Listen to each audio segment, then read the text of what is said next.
And we came to a Bible verse that talks about covering and worship. And in the particular Bible verse, it says, before translation into modern English, it says a woman should cover when she worships. So I asked the professor, I said, how do we go from covering our heads when we worship to not having to cover? And he said, well, this is something old from the Bible, and we really don't have to do that anymore. I said, but if God says we need to cover when we worship, and Christianity believes that everything we do is worship, then why did we lose that habit of covering? And he said, I'll have to see you after class. So I got a little bit concerned, and I went to his office after class, and he told me, what are you doing? And I said, I'm asking questions.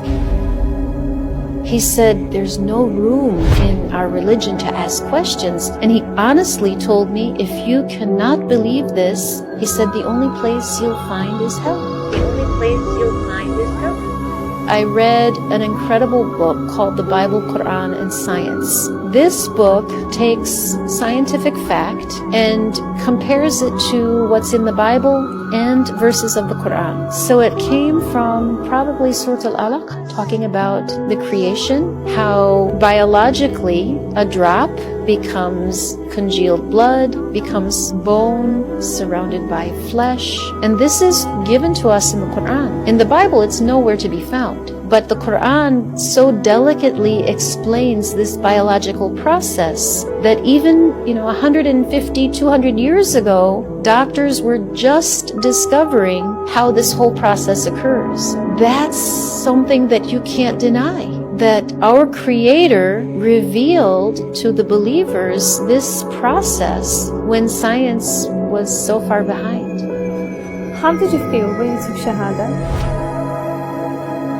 Oh, it was so emotional. I get emotional thinking about it now. And probably because as a revert, you want everything to be perfect, because Islam is the perfect religion. And as human beings, we're far from perfect. So living up to that perfection and falling short causes a revert, especially me. It made me feel less than perfect a lot of the time. So that was difficult. But when you're newly converted, I was so excited and so happy. And I wanted everybody to be happy for me. And that's not always realistic either. I am Suzanne Hitto. I'm a revert to Islam. I was born and raised in a very small farming village about an hour west of Chicago, Illinois. Basically a village that had two churches, one Methodist, one Lutheran, and I was raised in the Lutheran church.